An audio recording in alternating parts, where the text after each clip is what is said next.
por estar presentes en este grupo de talleres que vamos a dar a lo largo de las próximas 5 semanas intercaladas, uno por día, perdón, una semana por medio, no uno por día, una semana por medio.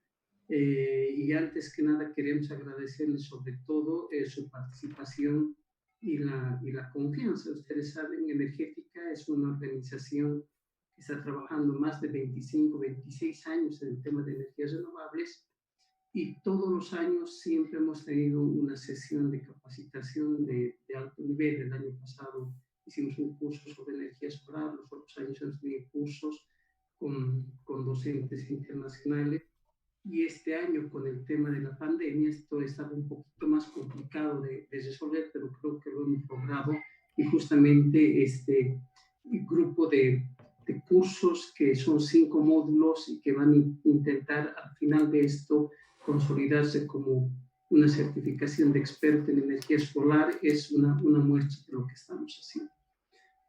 Creo que en general solamente quiero dedicar 2 minutos más a esta inauguración y posteriormente voy a ceder ya la palabra a Enrique Viruet, que es nuestro docente. Creo que hay que tomar en cuenta un tema que es central, ¿no? Primero es que el mundo en general está cambiando, y no solo es por el tema de la pandemia, sino que el mundo está cambiando porque estamos avanzando en un proceso de lo que va a significar una pelea mucho más frontal contra el cambio climático. Si ustedes conocen el informe del IPCC 2018, nos indica que si el planeta sube 1,5 grados centígrados la temperatura, se va a dar una debacle climática sin retorno, donde la pandemia y el coronavirus van a parecer un juego de niños respecto a lo que nos viene por delante.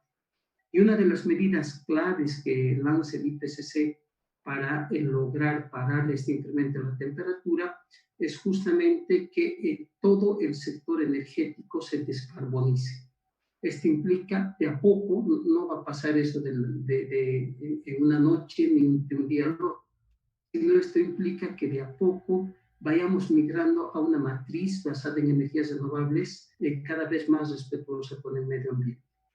Y eso tiene una serie de connotaciones, pero fundamentalmente creo que la connotación mayor para nosotros es que tenemos que estar preparados para ese cambio.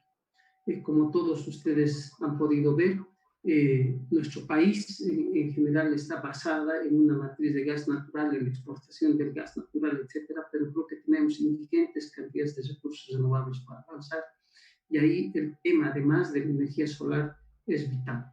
Y en este contexto de aprovechar la energía solar de la mejor manera posible para el país y para todos nosotros, creo que lo que más falta en este momento en el sector en Bolivia son recursos humanos, es decir, recursos humanos que conozcan la energía solar, que conozcan sus alcances, que conozcan sus limitaciones, y que nos planteen soluciones que pueden ser muy interesantes en su momento, pero sobre todo que se animen a entrar a este campo.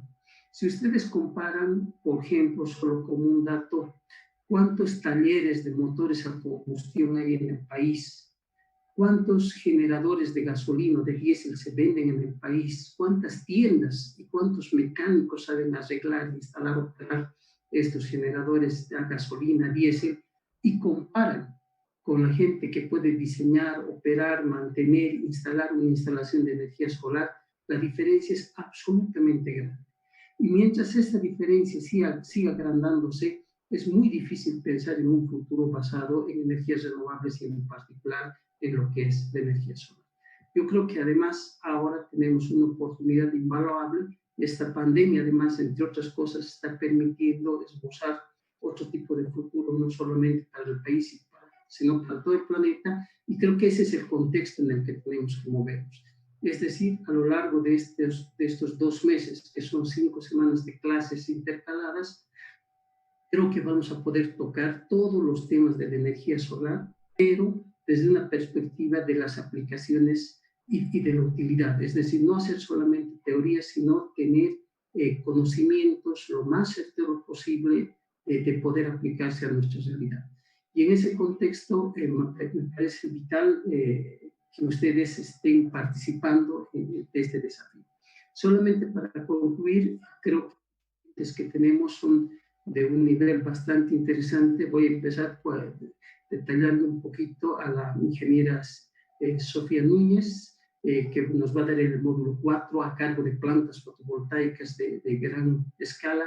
Ella está como responsable del proyecto Solar Oruro. En este momento, el parque fotovoltaico más grande de todo el país. Son 100 megavatios que han estado bajo su responsabilidad. Y en algún momento, Sofía nos va a contar la experiencia y nos va a intentar transmitir los aspectos prácticos para implementar centrales de esa envergadura. Otro docente va a ser Carlos Fernández.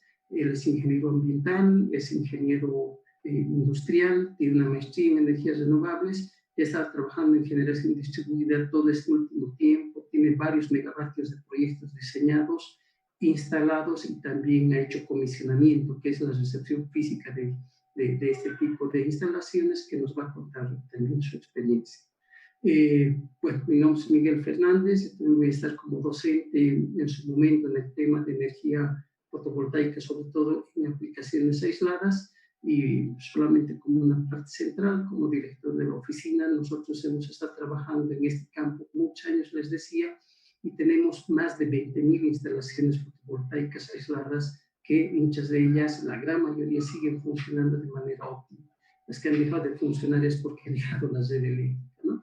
Y finalmente, para cerrar esto, el docente del día de hoy es Enrique Viruet. Él es un licenciado en física y tiene una maestría en proyectos, en desarrollo, etcétera.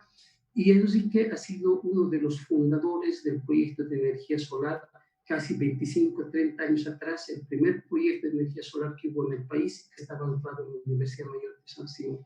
Junto con Enrique se lanzaron muchas propuestas, se generaron muchas iniciativas, y muchos de los que estamos trabajando en este momento en energía hemos empezado a trabajar con él. Quizás él era nuestro docente y nosotros éramos alumnos en ese momento.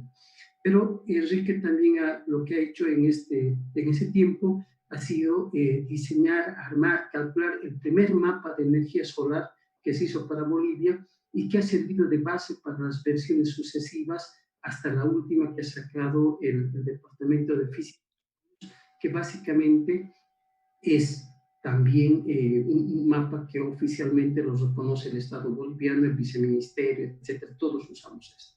Y finalmente, Enrique ha podido elaborar un libro que lo vamos a poner a disposición de todos ustedes en versión digital, que es este libro, que es Energía Solar para Ingenieros. Con Enrique vamos a ver el tema de la radiación solar, con Enrique vamos a ver la geometría solar, con Enrique van a poder analizar las sombras, la radiación solar difusa, etcétera, etcétera, que es algo súper interesante. Entonces, simplemente con estas breves palabras y esta intervención cortita, yo quisiera invitarlos a todos ustedes a iniciar este taller, y con la presentación de Enrique Viruet voy a cederle la palabra a Enrique para que nos indique el ritmo que vamos a tener. Como ustedes saben, son 6 sesiones de lunes a sábado. Enrique les va a plantear su programa en concreto, pero creo que de manera central él está planteando que hay una pequeña pausa a la hora más o menos de clases, porque a veces es pesado estar 2 horas frente a la pantalla, pero de todas maneras nos organizamos ahí, y Enrique Viruet entonces tiene la palabra. Muchas gracias de nuevo a todos ustedes y buenas noches. Conmigo dejo a Enrique Viruet con la palabra. Bien, muchísimas gracias. Gracias, Miguel, por tus palabras, y bienvenidos a todos los que van a participar en esta semana conmigo. Lo que vamos a hacer esta semana es deducir las fórmulas, las principales funciones que hacen a la energía solar. La finalidad de este curso no es solamente dar unos instrumentos que podemos decir que sirvan para el promedio, sino efectivamente que ustedes como participantes tengan la posibilidad de poder armar sus propios modelos de simulación. Y esto porque la razón se las voy a ir manifestando a medida que vayamos haciendo el curso. por experiencia y por varios factores, es bien difícil dar unas fórmulas generales para cada caso o para cada proyecto. Los proyectos, sobre todo cuando son grandes, y podemos decir un proyecto grande ya de 50 kilovatios para arriba, eso es una inversión más o menos de casi $100,000. Entonces, recuperar $100,000 significa no equivocarse en la cantidad de energía que se ha de vender y que por ese medio se ha de recuperar. Entonces, dar unos parámetros generales no recomendamos justamente por el hecho de que hay ciertas particularidades para cada proyecto y lo que hay que tratar es de que nuestro sistema solar pueda vender la mayor cantidad de energía posible o los usuarios puedan recuperar su energía solar en la mayor cantidad posible. Esa es la razón por la cual voy a hacer mucho énfasis en estos 6 días, en estas horas que vamos a pasar juntos, en los temas analíticos y mostrarles de dónde salen todos este tipo de situaciones y qué grado de certeza tienen los cálculos que vamos a hacer. Es una cosa que yo voy a reconocer es de que en este tipo de cursos a veces es bien difícil hablar de ecuaciones. Por eso es que el curso tiene un carácter como si fuese un curso de la universidad, ¿no? Un curso que vamos a aprender. No es un curso, entonces, digamos, donde vamos a hablar de cosas muy generales. Vamos a hacer cosas específicas. Y yo les voy a pedir mucho su paciencia porque a veces cuando empezamos a hablar de ecuaciones en este tipo de cursos, provocamos a veces inclusive aburrimiento, pero vamos a intentar evitar esa situación. Eso les quiero advertir, eso es porque mi idea es que tengan conocimientos y bases técnicas basadas en fundamentos sólidos sobre el tema de energía solar y deje de ser algo tan misterioso. Es una cosa relativamente sencilla, pero se necesita de ciertos recursos matemáticos fundamentalmente. Bien, dada esta introducción, voy a pasar a compartir la pantalla, ¿no? Y le voy a pedir, creo, al anfitrión que me permita hacerlo. Acá está perfecto. Entonces, voy a poner la pantalla para compartir, a la pantalla general. Y acá está la presentación que vamos a hacer el día de hoy.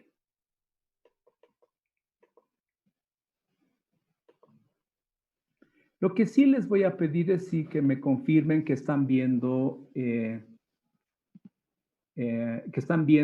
una carátula, energía solar fotovoltaica, parte 1, geometría solar.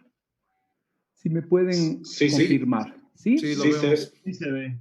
Yo les agradezco mucho. Entonces, vamos a empezar primero describiendo muy rápidamente los objetivos del curso y algunos aspectos del glosario. El objetivo general del curso es de que ustedes cuenten con herramientas matemáticas y físicas y que esto les permita a ustedes proyectar y hacer diseños de plantas solares, fundamentalmente fotovoltaicas, independientemente inclusive del tamaño.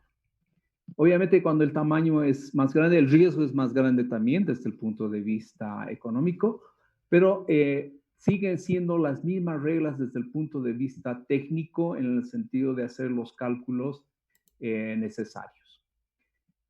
Entre los objetivos específicos está el 3 fundamentalmente. Uno es de que se sepa calcular la posición del Sol en cualquier momento y en cualquier lugar en el cual nos encontremos.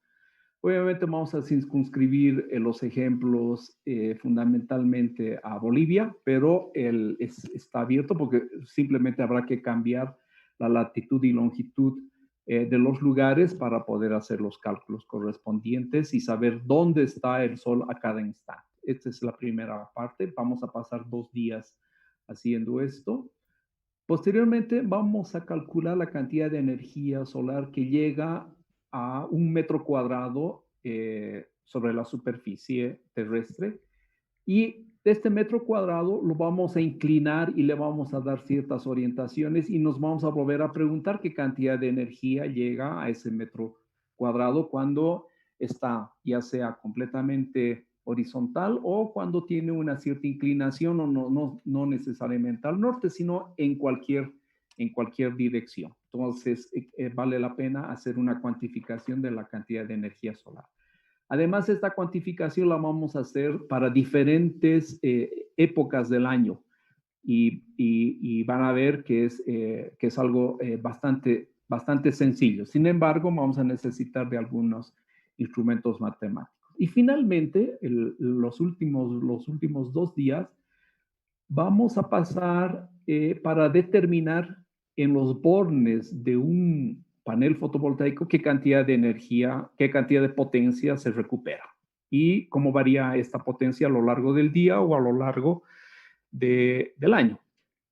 Es fundamentalmente eso lo que vamos a trabajar. Entonces, estos son los 3 objetivos específicos del curso: la posición del sol, por un lado, la cantidad de energía solar que llega a 1 metro cuadrado, y esa cantidad de energía que llega a 1 metro cuadrado, cómo es recuperada por un panel solar, y en los bornes qué cantidad de corriente y qué cantidad de voltaje se recupera. Fundamentalmente ese es el curso. Tiene una motivación fuerte, y es que ustedes puedan construir sus propios modelos, y obviamente los irán, a medida que vayan adquiriendo experiencia, los irán perfeccionando, pero la idea es de que ustedes puedan contar con modelos de simulación, y esto se los pueda hacer en cualquier programa. Pueden hacerlo en C++, Basic, una hoja Excel es suficiente.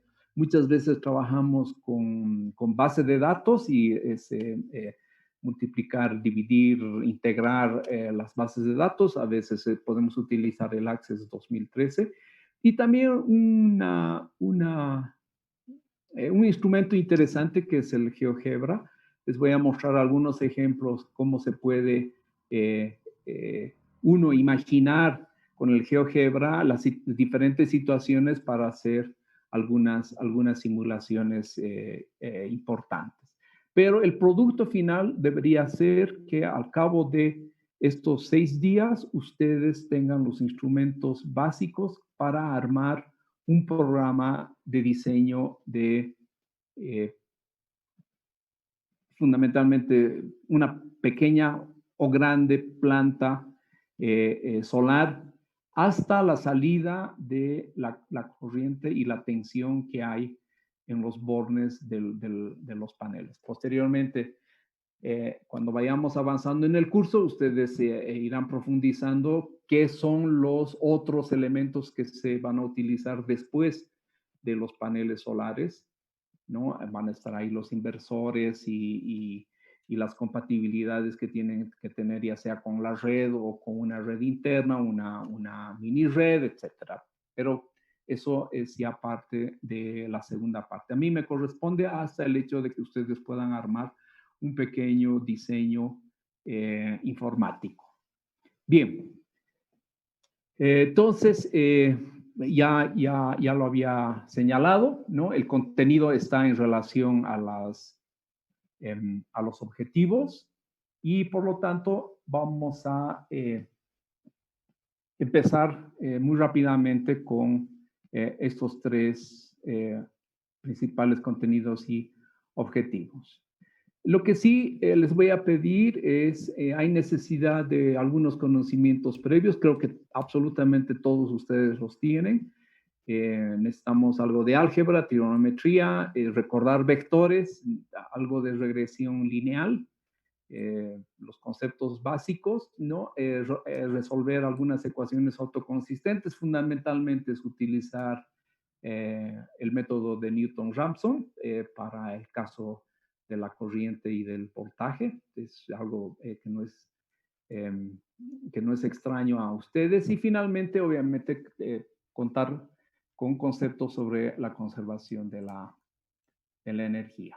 Bien, una manera también de saber si estamos bien en este curso y para también una autoevaluación es el hecho de que ustedes puedan resolver el problema que les estoy planteando, ¿no? De manera general, el problema dice lo siguiente: un hogar que consume mensualmente 100 kilovatios hora y paga 89 bolivianos, una tarifa de 0,89 bolivianos por el kilovatio, se propone autoproducir con energía solar un 20% de su consumo mensual, es decir, 20 kilovatios hora por mes quiere tener como energía solar, como suministro de energía solar. Y dispone de 25 metros cuadrados de techo que tiene 18 grados de inclinación, pero está mirando al noreste, con un azimut de menos 12 grados. No es un techo completamente ideal, sino tiene una cierta orientación. Entonces, la pregunta es, ¿qué tamaño debe tener ese sistema fotovoltaico para que pueda satisfacer la inquietud que se está planteando? Y esto lo podemos resolver ya sea por metros cuadrados, qué cantidad de metros cuadrados, o por la potencia que debe tener ese sistema solar. Entonces, la idea es de que al final de esta semana podamos resolver este problema. Y este problema no lo vamos a resolver con aritmética, es decir, no podemos recurrir a sumas, restas, promedios para hacer. Vamos a tener que hacer una pequeña simulación. Y la razón por qué se hace simulaciones son dos. Primero, la energía solar nos obliga a tener sistemas dinámicos. La energía solar cambia a lo largo del día y además cambia a lo largo del año. No es un sistema que llaman gestionable. Entonces, esa es la primera razón. Todo necesitamos hacerlo en forma dinámica con cambios. Por lo tanto, hacer cálculos de promedio sirven para cosas un poquito pequeñitas, pero cuando queremos enfrentar este tipo de problemas ya es algo diferente. Esa es la primera razón por la cual necesitamos hacer estas simulaciones. Y lo segundo, hay ciertos aspectos particulares de un lugar a otro, ya sea por altura, ya sea por vegetación, ya sea, no es lo mismo poner en Uyuni o en Oruro una planta solar que ponerla en Santa Cruz. Entonces hay algunas otras características que deben adicionarse en el modelaje del sistema fotovoltaico. Bien. Ustedes conocen muy bien esta situación que se ha puesto muy de moda, el hecho de autoproducirse energía eléctrica y en lo posible vender a algunos kilovatios, si no es todo, a la red eléctrica. El tema es de que tenemos que acomodarnos a la situación real. En este caso, los techos estos son fotografías de Alemania, tienen estas características y están orientadas para diferentes grados hacia el norte, hacia el sur, y esta es la realidad que nos encontramos. Pero esta es la tendencia general a la cual seguramente nosotros vamos a ir poco a poco introduciéndonos y haciendo más digamos, más cotidiana ese tipo de opción. Hoy en día ya hay, inclusive acá en Bolivia, sistemas de esto es lo que llamamos la generación distribuida. Por ejemplo, en la doble vía a La Guardia hay un sistema fotovoltaico que está sobre un parqueo y esto alimenta perfectamente algunas instalaciones de este lugar. Muchos de los bancos actualmente han empezado a colocar sus sistemas de generación fotovoltaica. Son inversiones que las hacen con la idea efectivamente de ahorrar buenos porcentajes, sobre todo en la parte administrativa.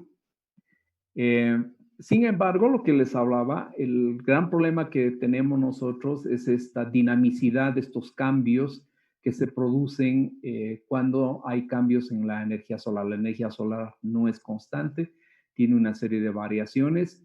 En este caso, la generación de un sistema fotovoltaico está en azul, ¿no? Tiene este tipo de comportamiento. Y la demanda de un hogar, además, tiene este otro tipo de comportamiento que está en rojo. Y fíjense que ambas cosas a priori no son compatibles, ¿no? Hay una necesidad de hacer ajustes de un lado y del otro lado para poder satisfacer demandas. Normalmente la energía solar nos permite satisfacer parcialmente la energía las demandas, y si quisiéramos satisfacer enteramente nuestra demanda con energía solar, necesitamos adicionar un elemento que es un acumulador. El acumulador efectivamente nos permite hacer esa transición. Y creo que todos ustedes me van a entender, sobre todo los que viven en Cochabamba. En Cochabamba, en el caso del agua, casi todos los hogares tienen un pozo, un tanque, ¿no? En el cual se acumula, y el tanque efectivamente está haciendo el rol del acumulador eléctrico, y entonces se alimenta a ciertas horas y a ciertos momentos el tanque, y en otras horas se saca agua del tanque, pero siempre tenemos esa disponibilidad. Por eso que hay una necesidad cuando queremos satisfacer enteramente desde la energía solar las demandas de energía eléctrica, vamos a tener que utilizar un acumulador. Pero bueno, esto serán los temas específicos a los cuales ya ustedes se enfrentarán. Acá tengo yo un caso de un autogenerador, ¿no? Tiene un autoconsumo que está en la línea verde por debajo, y tiene la generación fotovoltaica que está en amarillo. Y hay una parte, obviamente, que compra a la red, que hace parte de su consumo. La línea en verde en realidad es su demanda, ¿no? Entonces, una parte de la demanda la satisface con energía solar. El excedente puede venderla a la red. Eso es lo que se viene en los próximos años acá mundialmente, y también en Bolivia. En el caso boliviano, las aplicaciones de los sistemas fotovoltaicos han servido muchísimo para la electrificación rural. Ustedes pueden ver en la fotografía en la parte superior derecha cómo se satisfacen los hogares rurales. Estos tienen una batería, efectivamente, entonces el panel carga la batería, y de la batería va a salir la energía eléctrica que va a satisfacer demanda de estos pobladores. Y un salto que se ha dado, y que Miguel un poco lo mencionó, es el hecho de que hemos empezado a hacer instalaciones fotovoltaicas grandes. Esta es una fotografía que corresponde a la planta solar que se encuentra en Cobija. Es una planta de 5 megavatios aproximadamente, y tiene este tamaño. Por más o menos por megavatio instalado se requiere más 1,2 hectáreas aproximadamente. Esa es la relación. Entonces, esta es una planta de casi 5 o 6 hectáreas. Entonces, estas son ya algunas aplicaciones. Hay muchas formas de aplicar ahora, hacer tan flexibles los paneles solares, como en este caso, de tal manera que pueden acomodarse muy fácilmente a diferentes formas, inclusive.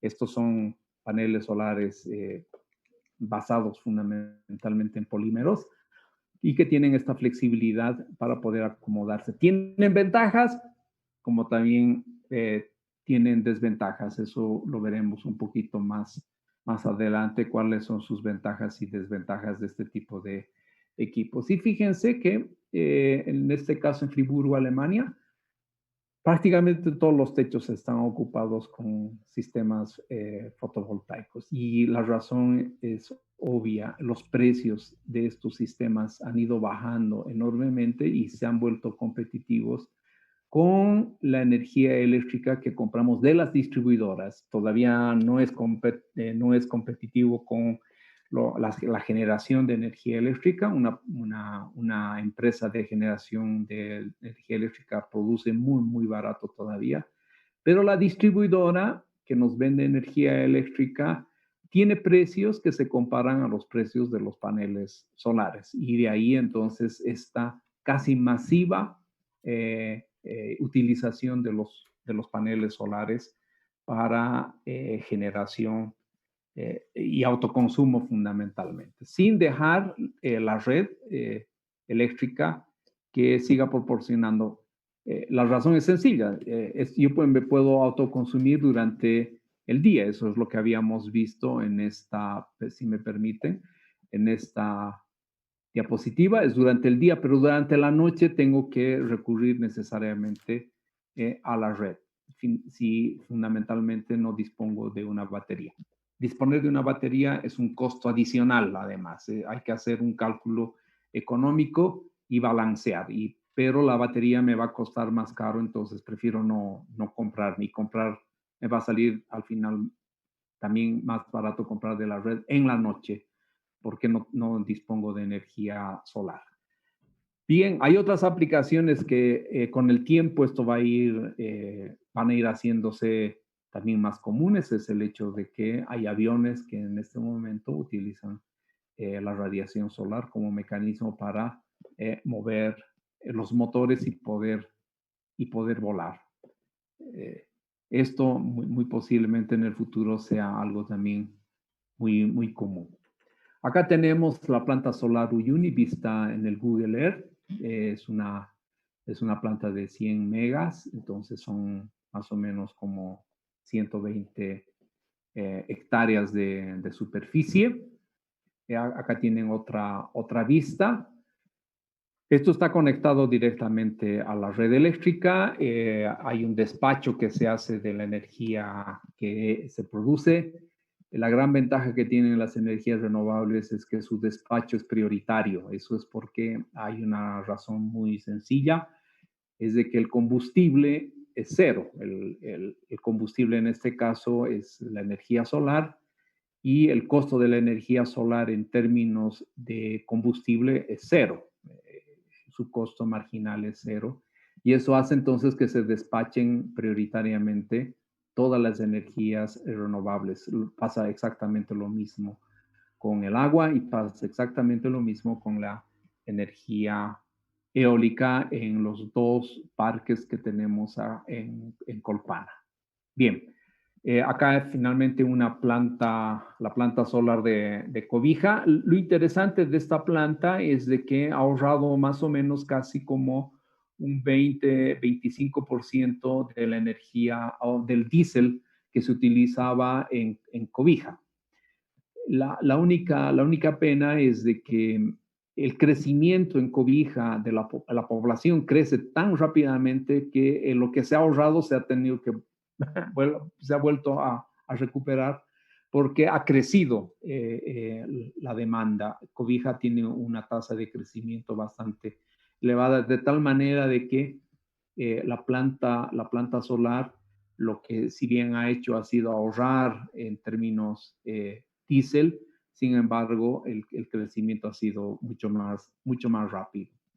Bien, pero es tecnología entonces que está circulando en nuestro medio, y es algo que muchos, sobre todo los que trabajan en el área de electricidad, se van a topar con este tipo de situaciones. Bien, finalmente entonces, resumimos todo eso a la pregunta: ¿cuánta corriente y qué voltaje se recupera en los bornes de un panel solar? Acá estamos viendo el panel solar.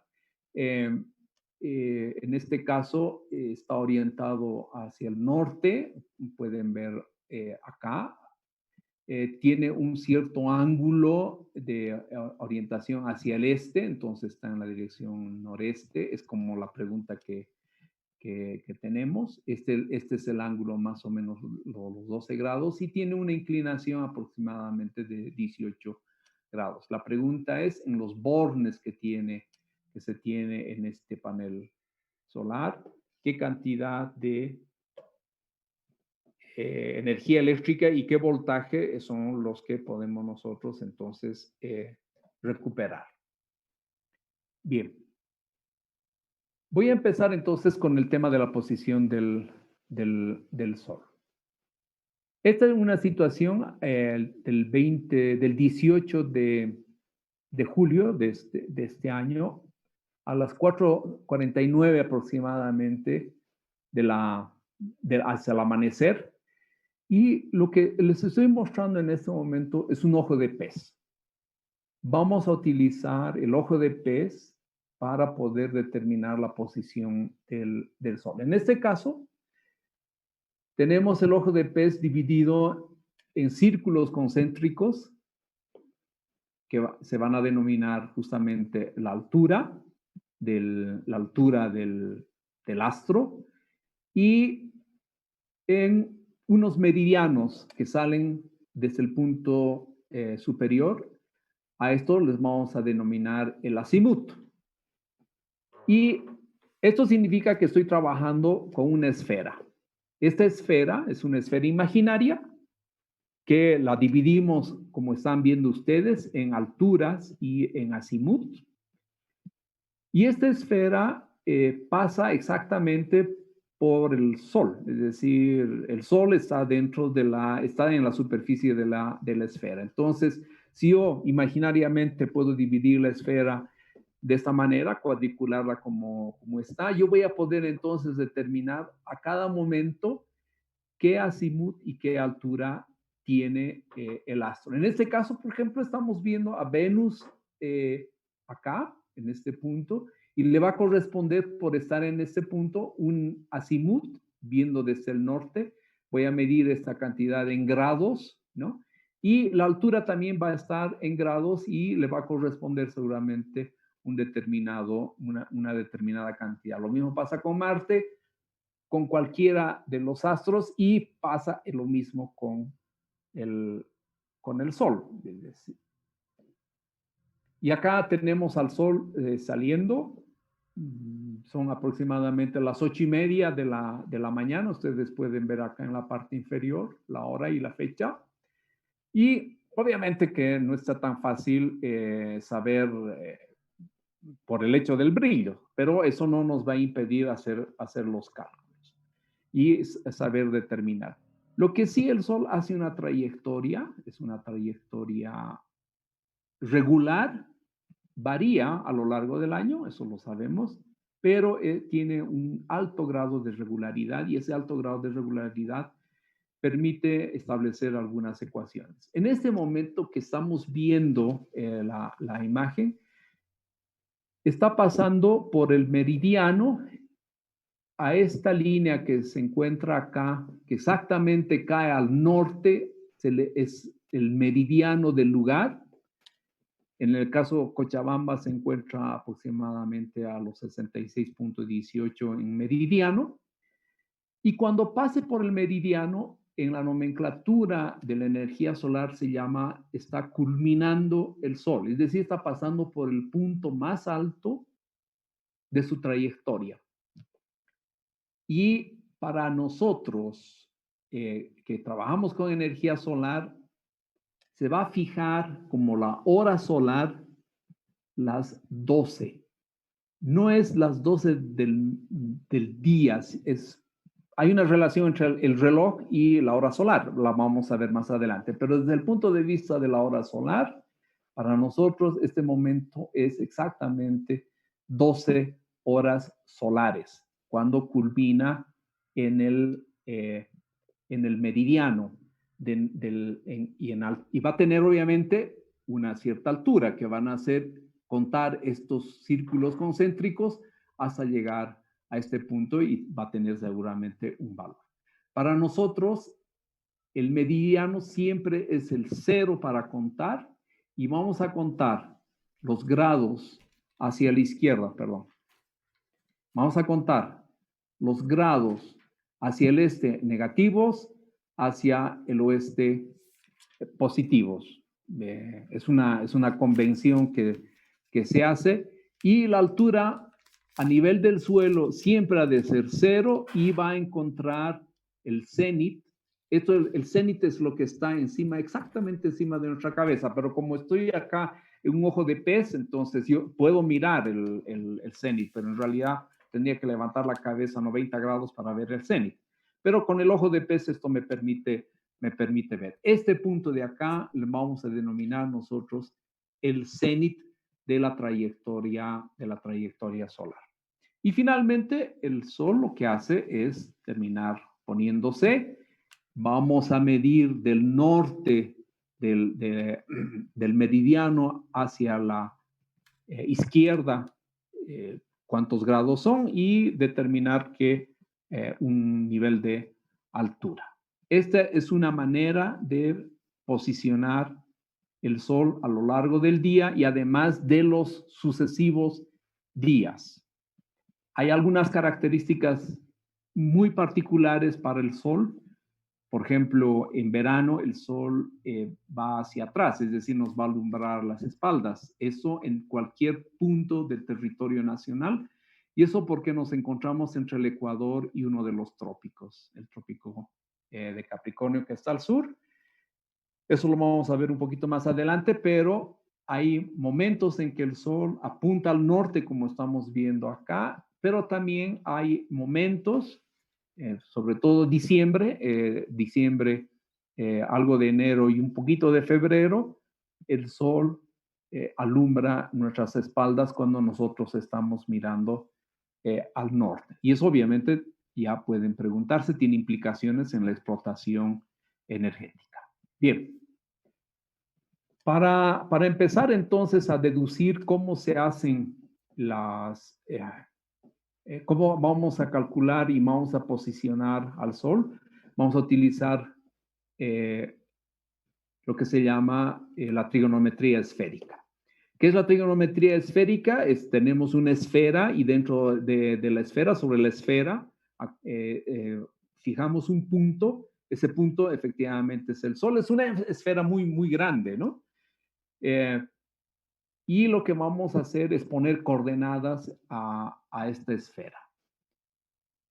Para poner coordenadas a la esfera, tenemos que generar primero un plano que se va a llamar el plano fundamental. Muchas veces esto coincide, para nosotros va a coincidir con el plano del Ecuador. Y en este plano, que obviamente es un círculo máximo, fijamos el centro de ese círculo y en el siguiente paso es colocar un eje perpendicular a ese plano que me va a generar lo que llamamos nosotros los polos. Tengo un polo A y un polo B. No me pregunten cuál es arriba, cuál es abajo. Es completamente arbitrario.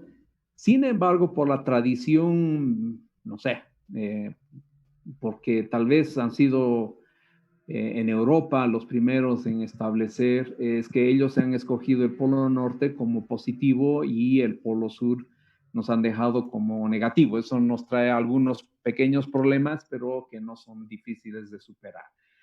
Pero hasta acá va nuestra trigonometría esférica, que simplemente es una esfera, un plano y un eje perpendicular que genera los polos.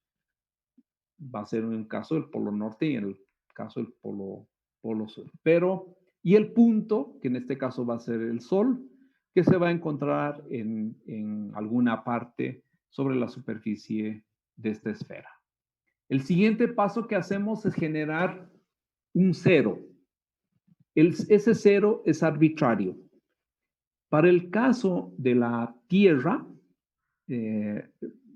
ustedes conocen longitud y latitud. La Tierra está dividida en meridianos que llamamos longitud y paralelos que se llaman latitudes. El cero lo han escogido en Greenwich, que es una población que está muy cerca de de Londres y por razones históricas han fijado el 0 que pase por el meridiano que pasa por Greenwich. Entonces, a partir de ahí es que contamos los grados. Pero de manera general, lo que vamos a hacer siempre es, en nuestra esfera, fijar un 0. Una vez que tengo el 0, entonces voy a poner un círculo, un meridiano, que sea el meridiano del origen.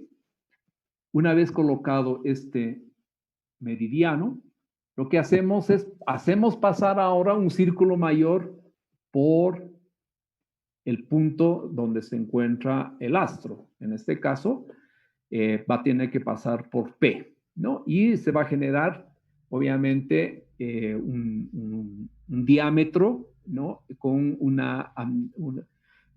con dos antípodas en realidad.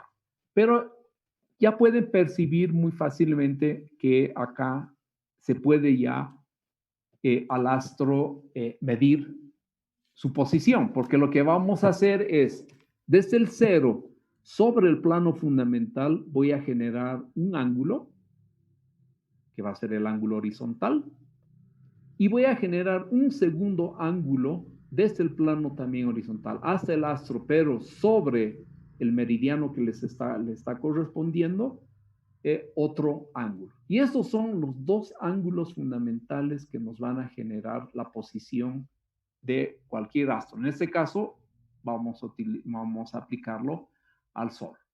Y entonces, llamamos a los ángulos A y B, que se pueden medir en radianes o se pueden medir en grados. Normalmente, por las máquinas, es decir, el Excel, por ejemplo, utiliza radianes solamente. Entonces, A y B pueden ser medidos perfectamente en radianes, pero A y B se constituyen en las coordenadas del punto P.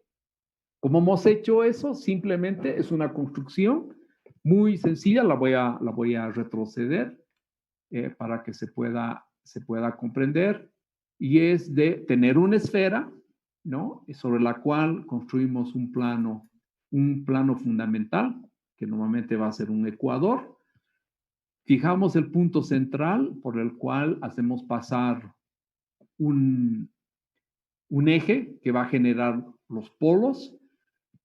Por esos polos y un punto general que va a ser el 0, fijamos eso de manera arbitraria, hacemos pasar el meridiano 0, posteriormente hacemos pasar un meridiano por la posición del astro y generamos entonces dos ángulos, que va a ser un ángulo horizontal que está exclusivamente sobre el plano y un ángulo vertical. Y estos dos ángulos se constituyen entonces las coordenadas del punto P. Cualquier punto P va a estar fijado por A y por B. Bien. Obviamente, una de las primeras aplicaciones de este tipo de geometría es a la aplicación al globo terráqueo, ya se los había comentado. La Tierra está dividida en meridianos y en paralelos, y cualquier punto puede ser referenciado, y está referenciado, obviamente, eso sí vale la pena remarcar, está referenciado, los ángulos A y B están referenciados respecto del punto C.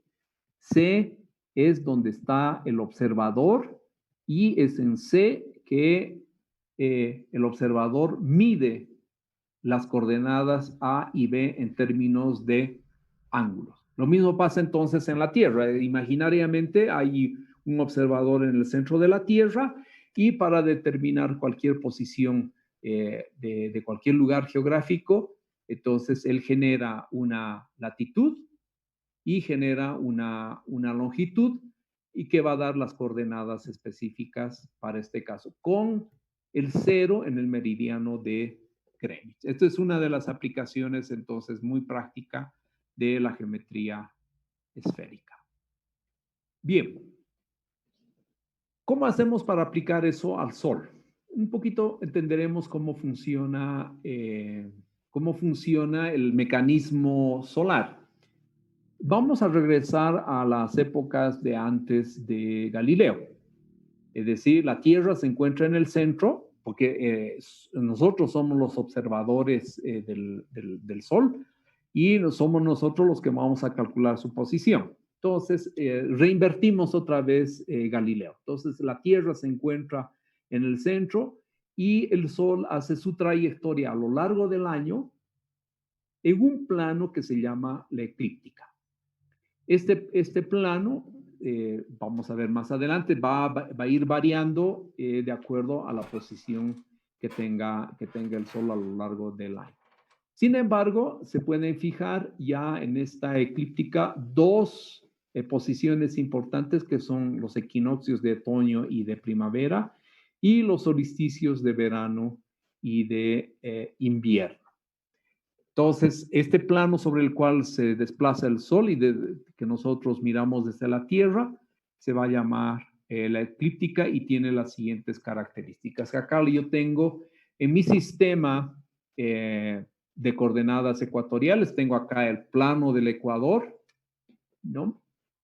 Tengo el meridiano del lugar que lo estoy viendo prácticamente de perfil, por eso es que el meridiano del lugar es máximo. Y lo que sucede con la eclíptica es lo siguiente. Tengo el polo norte y el polo sur. Entonces, esto efectivamente lo tenemos en coordenadas, en geometría esférica. Y lo que pasa con el plano de la eclíptica es que hace este tipo de movimiento a lo largo del año. El máximo de inclinación que tiene es el 21 de junio, que es el solsticio para el norte. Para nosotros es el solsticio de invierno. Se encuentra en el punto más lejano desde el punto de vista trigonométrico, ¿no? Geométrico en realidad. Y va a alcanzar el 21 de marzo y el 22 de septiembre, lo que se llama los equinoccios, es decir, el plano ecuatorial y el plano de la eclíptica van a coincidir, y finalmente el 21 de diciembre, que para nosotros es el solsticio de verano, para el norte es el solsticio de invierno, a ellos les hace frío, vamos a tener a la eclíptica en otra posición. Bien. Entonces, con esas consideraciones, desde acá, yo me coloco en esta posición. Entonces, lo único que tengo que generar acá es un 0, ¿no? Y hacer pasar un punto, un meridiano por el astro. Y eso es lo que hacemos en esta gráfica. En esta gráfica, el meridiano rojo está pasando por el Sol. El meridiano del lugar, que es donde nosotros nos encontramos, es lo que fijamos como 0. Es relativo, ya no vamos a utilizar Greenwich, porque Greenwich es para la latitud, longitud de la Tierra. Nosotros, en energía solar, vamos a utilizar nuestro meridiano donde nosotros nos encontramos como el punto 0. Y si ese es el punto 0, habíamos dicho a un principio, que corresponde al tiempo solar igual a 12 horas. Entonces, respecto de este 0, calculamos nosotros un ángulo W, ustedes pueden apreciar este ángulo W que va desde el 0 hasta una proyección en el plano del astro, y desde esa proyección hay otro ángulo que se llama declinación. En otras palabras, cuando vemos nosotros el Sol desde el centro de la Tierra, es decir, coordenadas ecuatoriales, vamos a definir a la posición solar como el ángulo horario y la declinación. Son estas dos coordenadas que nos van a fijar la posición del Sol cuando nosotros imaginariamente nos encontremos en el centro de la Tierra. Efectivamente, eso es lo que está pasando, ¿no? Utilizamos nuestro plano ecuatorial como el plano fundamental, y a partir de ese punto tenemos entonces estas dos coordenadas, el ángulo horario y la declinación. La declinación es el ángulo que se forma entre la eclíptica y el ecuador. Bien. La declinación es una función periódica. Eso es bien importante. Y si es una función periódica, es un seno o es un coseno. No hay otras posibilidades. Eso nos facilita entonces escribir algunas ecuaciones. Y el ángulo horario que es el que nosotros lo vemos sobre el plano, con el cero en el meridiano del lugar, es el tiempo que transcurre. Este tiempo que transcurre, lo vamos a explicar mucho más adelante, dura 24 horas exactamente, no solamente girar una vez alrededor un 360 grados de rotación, sino alguito más. Ese alguito más es lo que va a generar a la larga los 365 días. Deberían ser 360 días, pero se generan 365,4 días, y eso es porque las 24 horas no son exactamente 360 grados, es 360 y un poquito más. Pero esto son temas que no van a afectar absolutamente nuestros cálculos. Bien, una vez que tenemos entonces entendida la declinación como una función periódica, la escribimos justamente de la siguiente manera. 23.45 es la amplitud y justamente el Sol puede ir hasta los 23 hacia el polo norte y menos 23.45 hasta el polo sur. Es simplemente en esa franja que se mueve. Como es periódica, entonces multiplico por un seno, convierto 2pi sobre 365 en radianes, eso es lo importante, y fijo un 0.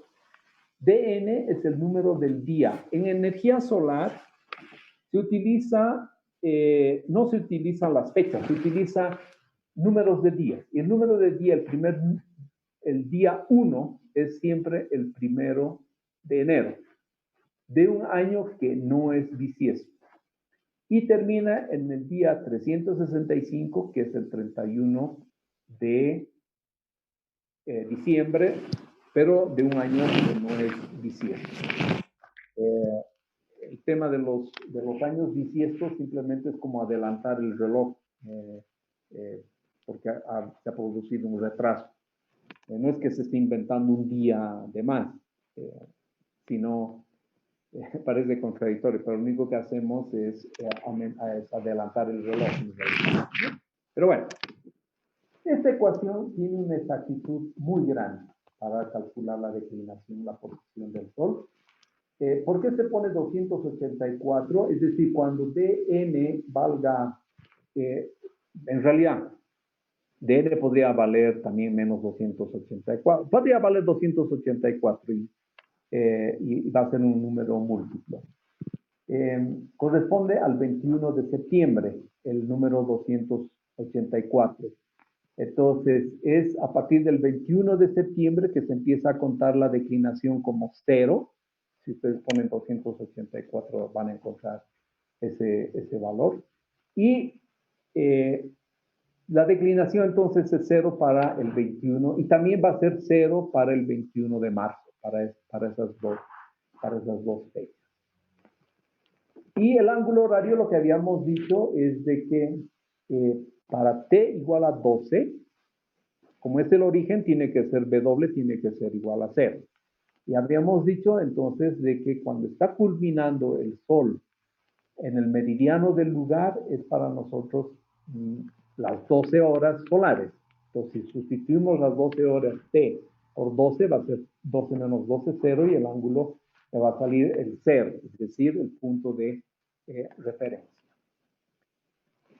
¿Cómo varía la declinación solar? Ya tenemos una ecuación, acá tenemos una ecuación analítica para calcular la declinación, y W es arbitrario porque simplemente el tiempo el que transcurre. Cada vez que nosotros pongamos 1 hora, 2 horas, 9 horas, 10 horas a T, vamos a poder ir calculando el ángulo horario y al mismo tiempo, si yo sé en qué día me encuentro, si me encuentro en el día 1, 2, 3 hasta el 365, yo voy a saber cuánto es la declinación, por lo tanto, yo ya conozco cuánto vale W y delta.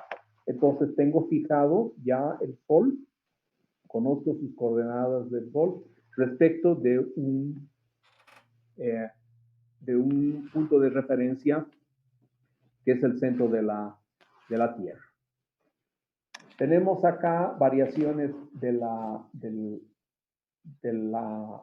declinación fundamentalmente para diferentes fechas y lo que habíamos dicho, 23.45 se produce el 21 de junio y menos 23.45 se va a producir el 21 de diciembre.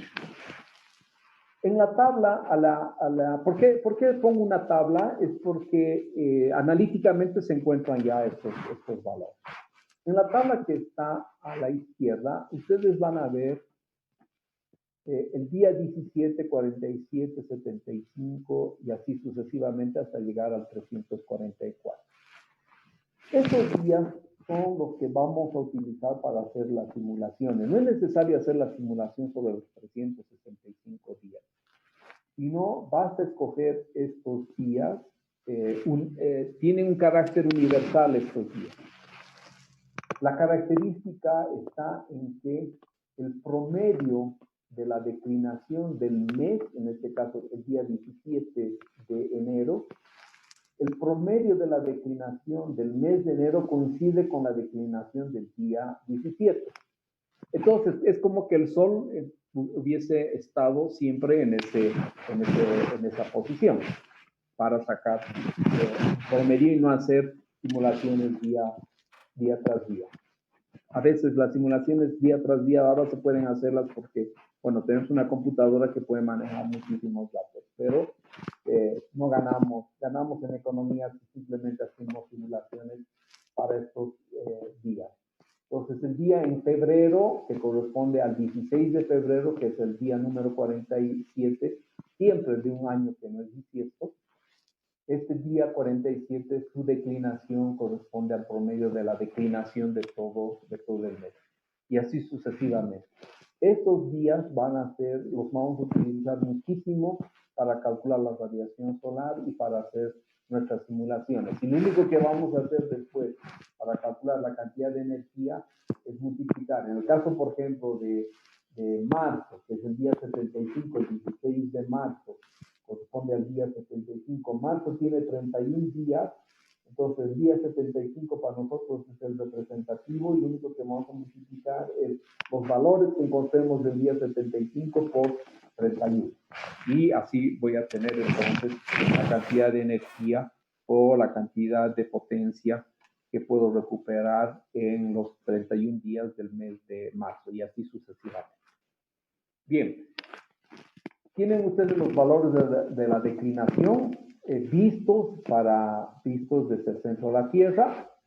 La declinación en el 17 de enero es menos 20 y va a ir subiendo hasta el mes de junio, que es 2309, que es el 11 de junio, que es el día número 162, para volver otra vez a tener menos 23.05 el día 344, que corresponde al 10 de diciembre. En la parte superior de nuestra lámina vamos a ver para el 21 de marzo, que es el día 81, que no es representativo, 0, efectivamente, son los equinoccios. En septiembre también el 21 tenemos los equinoccios. Hay una pequeña diferencia de 0,2. Pero por eso es que a veces utilizan el 22 de septiembre como día del equinoccio, que es cuando se vuelve 0. Y tenemos el 21 de junio y el 21 de diciembre con los valores máximos de la declinación. Es la misma gráfica que habíamos visto hace un momento. También la acabamos un poquito de comentar. Lo que sí es, tal vez a los organizadores preguntarles si nos damos un pequeño respiro de 5 minutitos, son las 20 con 40. No sé, Miguel, o no sé, les pregunto a ustedes si nos damos unos 5 minutitos de pausa. Yo creo que está bien. ¿Está bien? Entonces, 5 minutitos nos daremos de pausa, por favor.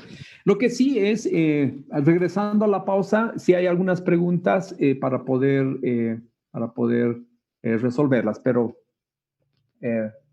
nos daremos 5 minutitos entonces de pausa, por favor.